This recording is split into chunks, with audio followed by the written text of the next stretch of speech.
Les pilotes ont eu droit à une demi-heure de repos supplémentaire avant de s'élancer pour la deuxième manche. Les conditions sont de plus en plus difficiles. À nouveau, les favoris s'installent au centre de la grille et cette fois, Tommy Searle les accompagne. Mais à nouveau, c'est de l'extérieur que vient la menace. David Adam signe son deuxième all shot consécutif, suivi comme son ombre par Xavier Bogue et Romain Fèvre, auteur d'un très bon départ avec sa 2,5. Copie exacte de la première manche. Xavier Bogue prend très rapidement les commandes. Le pilote du team KRT prend le dessus sur un David Adam encore trop tendre. Il s'envole en tête. Un début de course parfait pour le champion de France. A l'inverse, Grégory Aranda retombe dans ses travers. Un très mauvais départ à nouveau, 10e après le premier tour. Dans ces conditions, cela ne pardonne pas. Le pilote Bud Racing perd gros championnat. Après quelques tours de course seulement, difficile de distinguer les maillots. Les écarts se creusent, les positions semblent se stabiliser. Deux hommes vont finalement animer la course, Tommy Searle et Gauthier Paulin. L'Anglais s'est calé en 3e position. Il revient peu à peu sur David Adam, toujours solidement installé en 2e place. Désormais 4e, Gauthier Paulin refait lui son retard au guidon de sa 250. Duel à distance entre deux rivaux pour le titre mondial. La pluie redouble et la piste est de plus en plus défoncée. Les ornières se creusent, les trajectoires sont de plus en plus aléatoires. Et Cédric Soubeyras s'en fait les frais. Cette chute au 5e tour le contraint à l'abandon, comme 14 autres pilotes.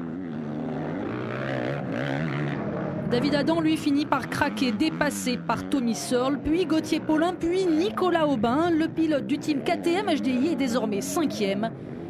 Mais c'est bien Paulin qui est l'homme le plus rapide en course. Il a fini par dépasser Tommy Searle, pas vraiment à l'aise sur ces circuits détrempés. Xavier Bogue est lui toujours hors d'atteinte. Bogue premier, Paulin deuxième. Le résultat semble entériné. Il reste 2 tours de course. L'Alsacien est gêné par un retardataire. Il cale en plein virage, n'arrive pas à repasser au point mort. Le temps de repartir, Paulin est passé. Bogue laisse échapper une victoire qui lui semblait promise. Tommy Searle termine 3e devant Nicolas Aubin et David Adam qui signe le meilleur résultat de sa carrière. Grégory Aranda lui termine 7e seulement. Le championnat a peut-être basculé à Perne. Particulièrement généreux, je le répète, et merci. J'ai réussi à bien partir à chaque fois, ce qui était vraiment primordial dans ces conditions-là.